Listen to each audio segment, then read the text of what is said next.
whether you live in a state like Wisconsin or not, you can be part of winning those tipping point fights that wind up affecting everything else.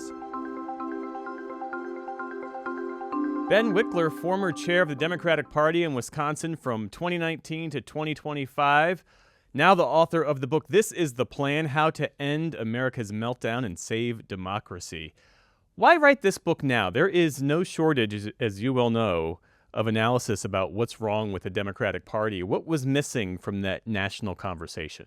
Geoff, first of all, thank you for having me on. I'm grateful to Sure. be here. Yeah. Um, and secondly, this is the plan: how to end America's meltdown and save democracy starts not from a description about what's wrong, but rather from this question for people that are watching so much go wrong and feel that everything's spinning out of control.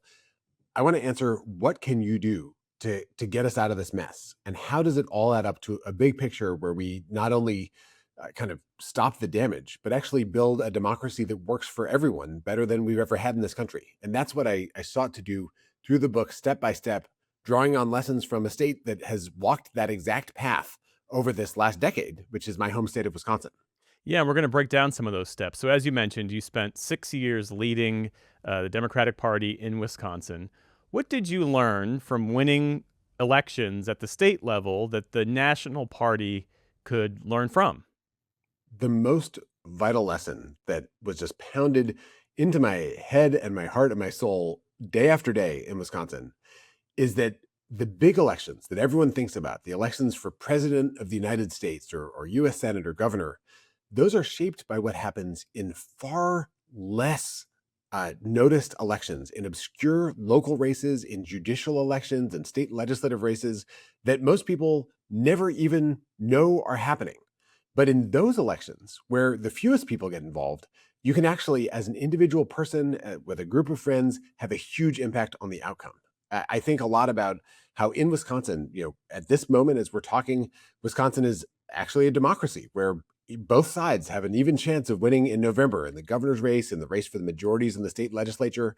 All of that was only possible because the state Supreme Court moved from a majority that rubber stamped gerrymandered maps to a Supreme Court that insisted on even maps, that demanded a set of maps that would meet basic requirements of fairness as well as meeting our Constitution. And what I argue in the book is that if you're concerned about the kind of crisis of democracy that's happening right now, you can roll up your sleeves, find a group of friends, and get involved in these races that are far from the national spotlight and have an enormous effect that will echo through years and years to come. Well, how did Wisconsin become such a politically important laboratory in many ways? How did it become a closely divided battleground?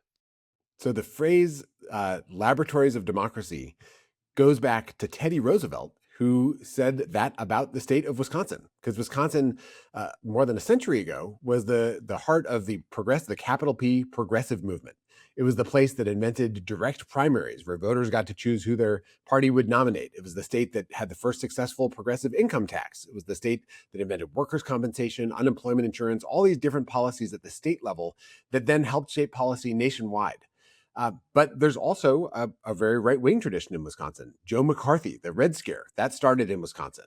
We have a string of far right leaders and politicians and movements, as well as progressive movements throughout our state's history, and they've been in contention. They've been so evenly balanced that Wisconsin's the only state where 5 of the last 7 presidential races have come down to less than 1 percentage point. That's maybe 3 or 4 votes per precinct across the state. And when elections are that close, you realize that if you can get a group of friends together and text a bunch of their friends and get them all to the polls, you might be responsible for winning a statewide race. Now, the thing that I really try to lay out in this book and document in a way that sort of surprised me as I was digging into the research is that no matter where you live in the country, if you get some friends together, get involved in volunteering in the races that have the biggest consequences for democracy, then whether you live in a state like Wisconsin or not, you can be part of winning those tipping point fights that wind up affecting everything else. So it was this experience of being in a state where over and over you have nail biter elections that keep you up until the middle of the night waiting for the results to come out. That kind of taught me about focusing your efforts on the things that have the very biggest impact, tuning out the noise, of which there's so much in our political system, and thinking about as a citizen, as a member of this kind of political community, how can you make sure that this gift that each of us has of living in a country where the people decide who has power, how can that survive even a moment of great crisis and peril? How do you get people to care? And looking at the experience in Wisconsin, when you're having this conversation with folks, how do you connect the line between a vote for a state legislature or a vote for a local court and the impact on national elections? You know, for most Americans, or certainly many Americans, politics is kind of like curling. Curling is the Olympic sport where you push a big granite rock down a piece of ice, and if you get close to the target, then you get some points. And it's something that you think about for a little bit every 4 years when it's on in the Olympics or when it's on in a presidential election. Uh, there are other people who think about politics 24/7, and a lot of the people who volunteer and who donate in elections are people, for whom politics is always on their mind. And my experience is that for the people who rarely think about politics, it's when they discover that they can actually play a role in making something better or worse that the light bulb turns on. And for people who are very involved, who might be getting burned out and who want to tune out politics because it's too much, it's discovering a community of people that shares their values, that wants to do this work, and then discovering that that community of people actually has an impact. That is what creates the stickiness, the kind of feeling of joy of being part of something bigger than yourself. In politics or in anything else, I think living your life in a way that's in service of something bigger is a source of great meaning. And it's also a source of finding people that you become friends with forever. I met my wife doing activism. I fell in love with her when we were putting up posters for a protest, and 19 years of very happy marriage bring me to this point, writing this book, saying to other people, get off the dating apps and get involved in an organizing app where you can meet other people who share your values and want to do something about them. It sounds almost cinematic, Ben, meeting your wife as you're putting up posters for a protest. You mentioned in the book that Republicans have understood what you're describing about building power. They've understood this at a granular level in a way that Democrats haven't. When I used to cover the Hill in the White House, that was the question I would put to Democrats all the time. Why aren't Democrats as tactically ruthless about the things they say they care about as Republicans are? What have Republicans learned that Democrats need to catch up on? I talk in the book about how starting in the 80s, there was a right wing operative named Ralph Reed who was Oh, asked yeah. to put together this strategy that started with school boards and city councils and helped build this kind of movement from below that led to the toppling of the Democratic majority in the US House in 1994. That strategy is still in effect. Ralph Reed now runs the Faith and Freedom Coalition, which Donald Trump just addressed, a huge national network of hyper local organizing.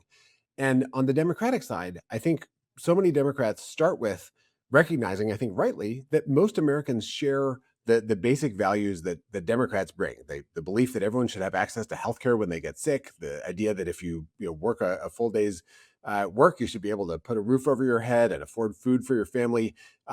Those are things that you think, well, most people agree with this. This is what my candidates fight for. Why wouldn't I win? And the reality is that there's a huge division in this country. There are people on both sides of the political divide constantly trying to figure out how can they win. And what we've seen on the Republican side is an effort to change the rules to give a structural advantage to their party, the way that Donald Trump kicked off most recently with Texas gerrymandering the living daylights out of their congressional maps. And now there's this kind of arms race for gerrymandering. On the Democratic side, I think what folks need to recognize is that even if you have the most amazing candidate in the world, you have a candidate like Barack Obama, generational talent come along, that doesn't solve the problem by itself. In fact, there is no candidate, no set of candidates who will ever permanently solve the problem of American politics. You have to think of it not as a problem. Think of it as just part of life that you have to get together with people who share your values and get involved in building a community that takes action at every level of the ballot. In the book, I call it the permanent campaign. And by that, I don't mean TV ads, filling up every available break 24/7. What I mean is for people to make it a part of their lives on a regular basis, to go talk to people who might not yet agree with them, and get involved in building a civic life that reflects all of our values. And that's another word for organizing, which is where you work to get people to take action with you. It means voting in elections that might come down to a single vote. I talk about a bunch of those elections in the book. They happen all the time across the country where literally one more person can tilt the outcome. Sometimes that's a city council seat. Sometimes it's an entire state legislative majority. That happened in Virginia in 2017. If you view this as part of your civic life, as part of this country, then it becomes not an obligation, but actually something that ties you together with other people. And we're, I think, in a crisis of loneliness and isolation. It's part of what makes the news sometimes feel so overwhelming, is the sense that there's no one doing anything about it. Once you find out that you and many other people are doing something, that it does matter, then you can feel better about everything, come what may. You mentioned community organizing, which is giving me strong 2008 vibes.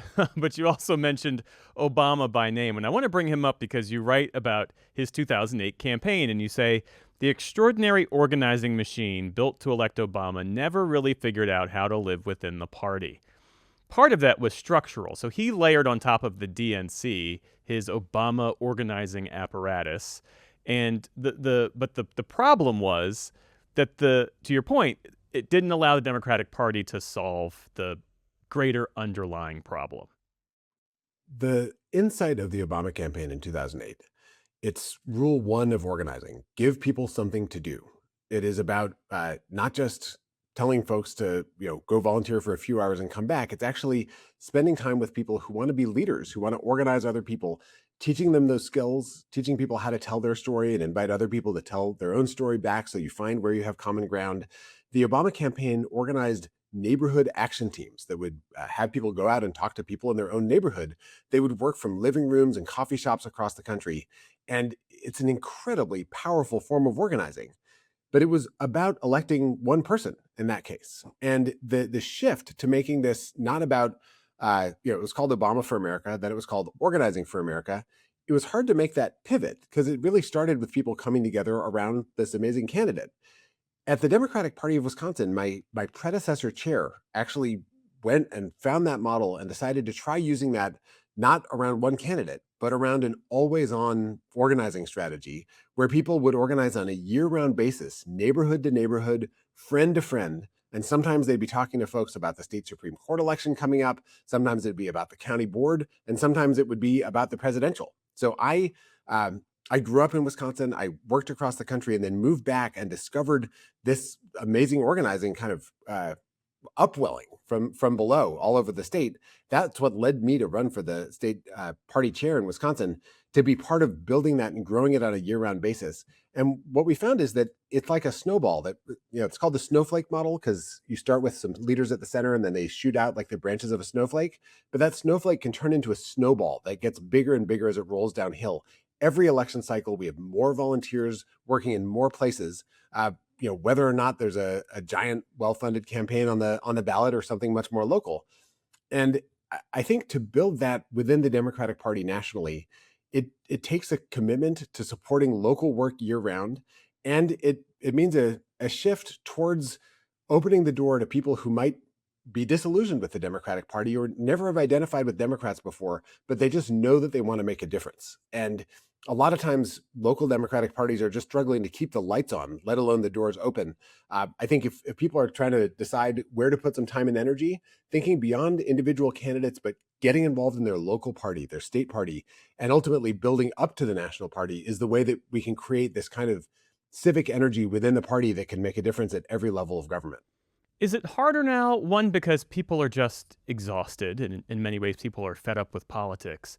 But using the Obama model, it strikes me as it being easier to organize around something when you're fighting in support of something, whether you're fighting in support of hope and change or Barack Obama as this transformational figure.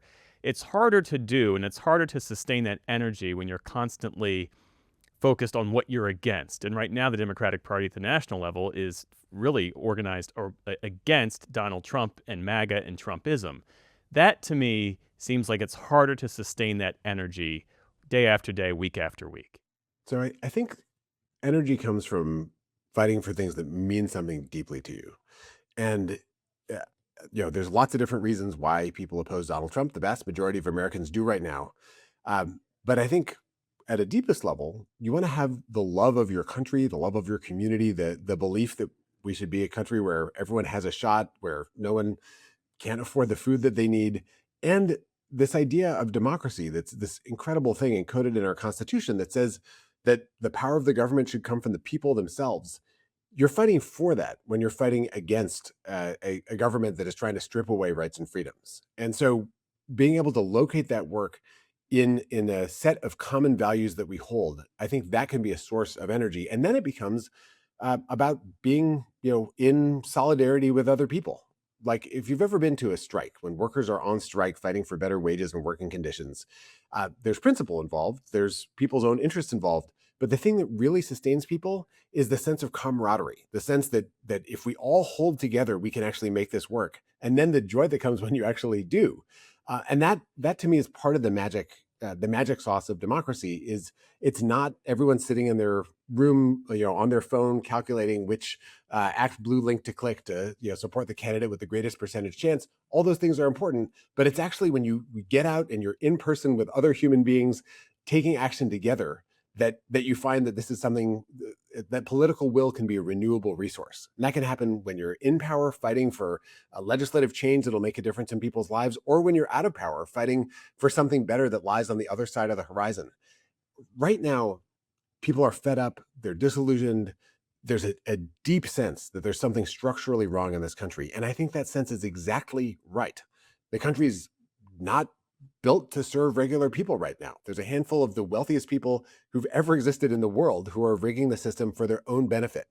And to get out of this mess, it's going to take not just winning some elections, but passing deep changes, deep reforms, changing how the Senate works, ending the filibuster. I think reforming the US Supreme Court, either adding more members or putting in term limits. It's going to take changing the Electoral College, which is such a ridiculous system that leaves the vast majority of Americans out of the process.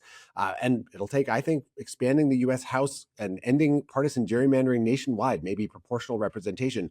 Those are big changes. I recognize that. But they're also a realistic answer to the problems that people see when they look at politics. If you look at politics and say, this is a total mess, and someone says, vote for me and everything will be fine, it's not credible. You need to have a vision big enough to answer the questions that people sometimes might not be willing to ask in public, because the sense that something's wrong can be answered by a vision for how we can make it right. And what I'm heartened by in this political moment is that so many people, from the grassroots to candidates for elected office, are thinking big about how to make change so we don't wind up exactly where we are right now once again. You write about the importance of focusing political resources on the voters and the races that can actually make a difference. And so here is my hopefully insightful, potentially controversial question for you, based on reading what you wrote about that. Does the Democratic Party waste too much money and attention on long shot candidates and emotionally satisfying fights instead of the races that actually determine political power? The short answer is yes. The long answer is that when people say the Democratic Party, they mean two different things. They mean the formal legal institutions, the Democratic National Committee, Democratic state parties, Democratic county parties. That's the Democratic Party if you look it up in the law books. Then there's the Democratic Party, the amorphous blob of every elected official, every consultant, every pundit, everyone who chips in, $27 on Act Blue, independents who caucus with Democrats, maybe the voters themselves. The amorphous blob can suffer from shiny object syndrome. You're talking about one thing, a shiny object whizzes by and everyone gets distracted. And that phenomenon often means that a huge amount of the national kind of energy in Democratic politics gets focused on a candidate running against a particularly heinous, Republican, or a particularly charismatic Democratic candidate in a place that it's extremely hard to win, and then completely skips an election that would have had huge consequences if it had gotten more attention. That is absolutely a problem. The Democratic formal party, the DNC and the state parties, they often don't get to make those decisions. Most of the time, they're doing all they can to just stay afloat. I argue in the book that both the formal party and the kind of everyone big tent amorphous blob party could do more to focus on the hinge moments, the hinge elections, where one more push could get things over the edge. And it's not just the House races and the Senate races that get most of the national attention in a midterm election like the one we're about to see. It's also races like state Supreme Courts. in North Carolina in 2020, there was a state Supreme Court race that most of the country did not pay attention to. But the Democratic candidate lost by 401 votes after two recounts. The Republican candidate, when he later became the Chief Justice of a majority, he rammed through a pretty much unprecedented reversal of a recent decision to re-gerrymander that state, and that granted Republicans nationally three more congressional seats, which, if you do the math, is the exact size of the Republican national majority right now, which means that Mike Johnson might be Speaker of the House right now. And all those cuts to healthcare, $1 trillion cuts to Medicaid, the confirmation of Elon Musk and Donald Trump's massively deadly cuts to foreign aid, all these different things they've done would not have happened if it hadn't been for 401 votes in North Carolina in 2020. And there are elections like that all the time. North Carolina has another Supreme Court race here in 2026. In Wisconsin, we have a chance to win the state legislative majorities in both chambers. Those will probably come down to a few hundred, maybe a few dozen votes in a tiny handful of legislative districts in our state. And I go through in the book, state by state, the places that are right on the cusp of a sea change in one direction or another, where if you put your time and energy, you don't have to do them all, just pick one, pick a couple, you can have a hugely outsized effect.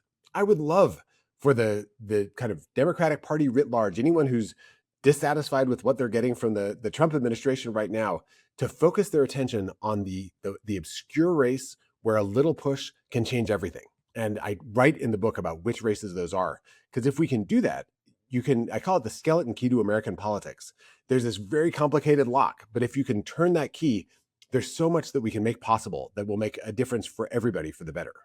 I want to return to what you said about the systemic reforms that you are calling for: eliminating the filibuster, reforming the Supreme Court, effectively replacing the Electoral College. When Democrats controlled the White House and Congress during the Biden presidency, they chose not to enact many of these same reforms. So why should voters believe that Democrats would behave differently if given the option again? Well, the first thing is to choose Democrats who are ready to take action if they have the power to do so. Now, some of these things came very close to passing during the last Democratic administration. The national gerrymandering ban was contained in the For the People Act, and that passed the U.S. House. It was the first bill that the House majority passed. In the U.S. Senate, there were almost enough senators to amend the filibuster to allow pro-democracy reforms to go through, and Joe Biden called for that to happen, said he would sign it into law. The two senators who stood in the way on the Democratic side are not in the Senate anymore. That's Joe Manchin and Kristen Sinema. Every major Democratic nominee for Senate that I'm tracking across the country is committed to either amending or ending the filibuster to do pro-democracy, pro-voting reforms if they get into power. And that's a really big shift from where we've been just recently. Down the road, we'll think through who will be in the presidential primary. And I don't know who the right person to meet the moment is going to be. But I do think that it's on all of us to look out for people that are not going to try to restore some status quo that frankly was broken in and of itself, but rather want to move to a future where things actually work for everyone. And the thing that I kept kind of bumping into as I was working on the book is that to shift the way our institutions work in order to build a better democracy is actually in line with the best and oldest traditions in our political system. At our country's founding, there were horrific problems and crimes. There was slavery. There were only about 6% of people had the right to vote when the Constitution was enacted. But there was also embedded in the Federalist Papers and the Constitution, the Declaration of Independence, the fundamental idea that the legitimacy of government came from support of the majority, of, as James Madison wrote, the great body of the people, that was the basic idea. And over, we changed the number of Supreme Court justices, we changed the size of the House, we amended the Constitution, we added states, we changed the way people were elected. All those changes were commonplace. It was a matter of course that as the country evolved, we were going to adjust how these things worked to be able to meet the moment. And the circle of freedom kept expanding in fits and starts and contractions sometimes, but we became a better democracy over time. And then things got stuck. About half a century ago, it's like it all got frozen in place. The filibuster got more and more restrictive. We stopped amending the Constitution. The House got stuck about a century ago. And now it's treated as though all these things were etched in stone, written from on high. We can't change any of those things. We have to wriggle through these tiny passageways to make any kind of change. And right now, the way our rules are set up, it's easy to cut taxes for rich people. It's easy to confirm Supreme Court justices who want to overturn Roe versus Wade and strip away, protections for people across the country. But it's very, very hard to do anything that helps protect the right to vote or supports people organizing a union or doing things that most people across the country, across party, are crying out for. So we don't have to live like this. We can elect people and then advocate and push those people to deliver changes to how laws are made that then allow us to make laws that serve everyone, that serve the common interest. I love what you said about the expanding circle of freedom. That's such great imagery. Thank Um, you. all right, so here's the question. Why did Democrats lose the 2024 presidential election? So first I'll say, if you look at the number of votes that would have shifted the outcome, it's 0.1% of the total number of votes that were cast in that election. It's about 114,000 across Wisconsin, Michigan, and Pennsylvania. And when the election, if that many voters had switched sides in the other direction, then Kamala Harris would be president right now as I'm talking to you. And when an election is that close, there are 1,000 things that could have changed the outcome. So if you're watching right now and thinking, oh, this was the issue, you're right. That probably could have changed the outcome right there. But stepping away from that, as I write about in the book, and a few people documented right after the election result, 2024 was an unusual year globally. In every single developed democracy, whatever party was in charge lost ground at the polls. There's a database that tracks the kind of wealthy democracies around the world. And the entire history of the database, going back more than a century, there was no other year where every ruling party lost ground in an election. And the overriding issue globally, from all the data that we can amass, the biggest single thing was prices, affordability, inflation, the sense that things cost too much and that voters wanted to change it. And what strikes me as I dug through frantically a huge amount of information about this is that the people who are furthest from day-to-day politics were the people most likely to switch sides, either to people who voted for Biden who stayed home, people who hadn't voted in 2020 who did vote in 24. Trump won among those people who voted for Biden and then switched to Trump. There's a larger number of those than people who voted for Trump in 2020 and switched to Harris. Whichever way you cut it, it was the people furthest from the ads, furthest from the campaigns, but who saw every day in real life, hitting them in the face, that the economics of this country were not working for them, that they were paying too much and they weren't making enough to be able to afford it. And that issue of prices, when you poll people, it was by far the biggest predictor of switching to vote for the other side. And now the shoe's on the other foot. That exact issue is exactly what is making people so frustrated about Trump. Now, Trump is doing things to actually drive prices up. Inflation had been going down by the election day in 2024. Prices were still high. Now prices are going up again. Grocery store prices, gas prices because of the war in Iran. And Trump owns this issue that he campaigned on, relentlessly promised to do something about.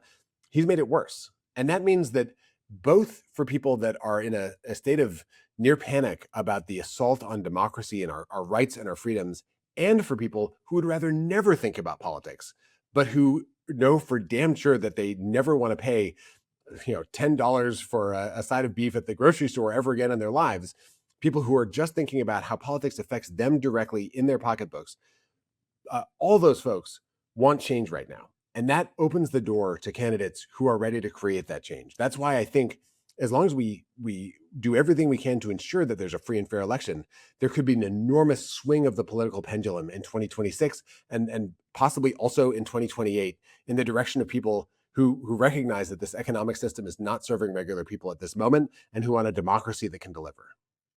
There are certainly people who will watch this and who will listen to this who are ideologically aligned with you and will wonder, why isn't Ben running the DNC? And we should say you ran to run the DNC back in 2025 and lost to Ken Martin. There has been all sorts of headlines and ink spilled about the challenges facing the current leadership of the DNC and all of the problems connected to that. But what did that race teach you about how power actually works inside the Democratic Party, the establishment of the Democratic Party? It's funny. I ran for DNC chair arguing you can't show up 2 months before an election. You have to organize year round. You have to listen to and build trust with the people whose votes you want to earn when it comes to an election. And then I lost that race because I launched my campaign 2 months before the election and ran against somebody who'd been building trust and listening to the voters in that election for years. And all credit to him. He had a vision for how he wanted to run that race, and he executed it. I had been so focused on my own state in Wisconsin, which is, at this tipping point in American politics, in presidential races and Senate and House majorities. And I had not put in the legwork with the electorate in that race. Voters, whether they're DNC members or they're swing state voters in a presidential race, people everywhere want to be heard and listened to and connected with. And so I kind of came away from that experience thinking, I hadn't spent years thinking about how to win a DNC race, but I had spent years thinking about how to win races in the toughest places like Wisconsin, where we faced 2 months after the DNC race, Elon Musk coming in, spending $56 million in a state Supreme Court election, unprecedented spending.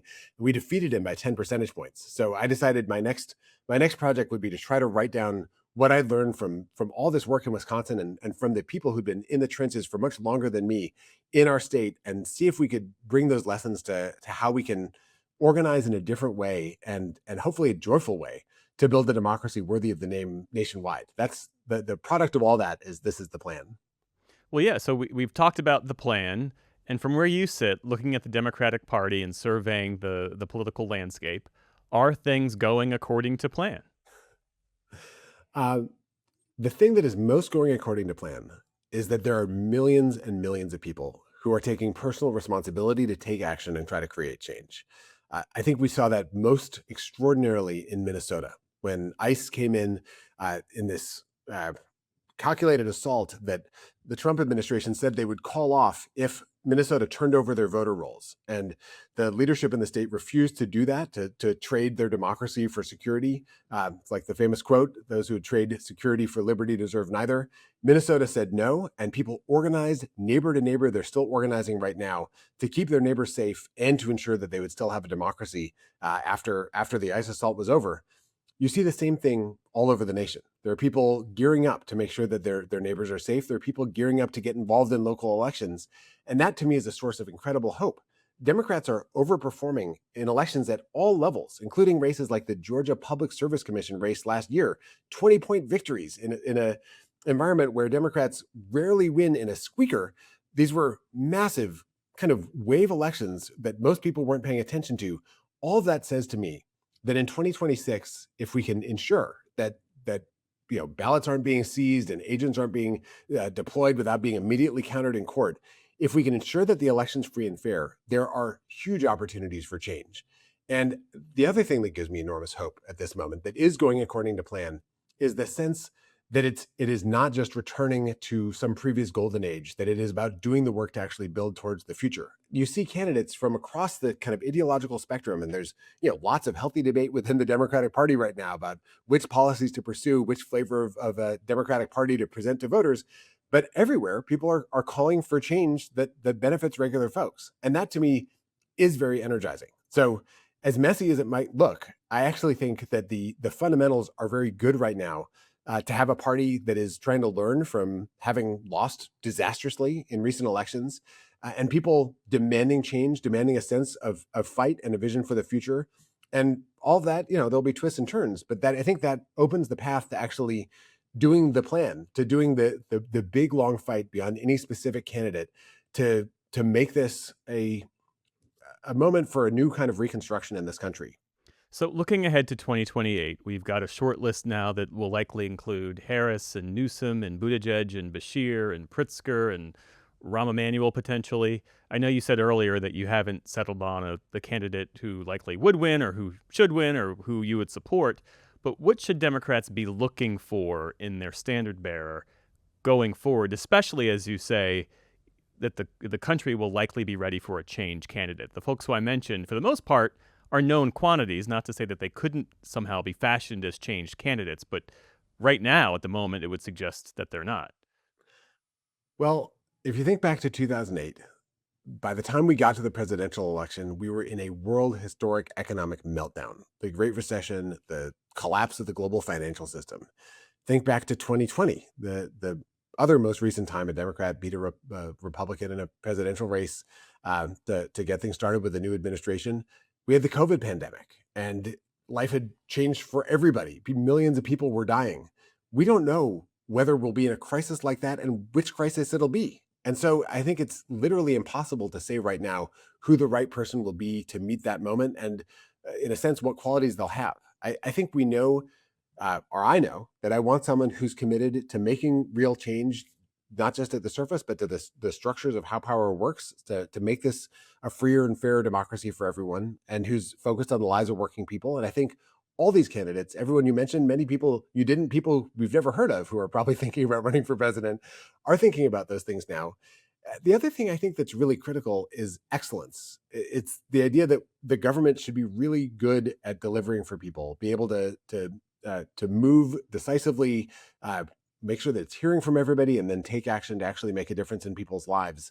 Uh, Part of what I write about in the book is that the way that our politics is structured right now, um, you elect someone, maybe they pass some bills, the results come years later, and they are not really associated with whoever passed them in the first place. And so, Trump's cuts to healthcare are going to be playing out even during the next presidential administration. People will be mad at the administration in power for having cut their healthcare, even though it happened in Trump's first year of his second term. The more we make government responsive and effective and nimble and make our system of democracy actually work, which has to involve ending the filibuster, the more people can try something, see if it works, and then vote for more of that if they like it, or something different if they don't. And that's where we want to get. You want to have a government that is responsive to what the public wants. I talk a lot in the book about The Princess Bride, my favorite book and favorite movie. And The Princess Bride starts with this scene where the farm boy always says, "As you wish." And when he says "as you wish," he really means "I love you."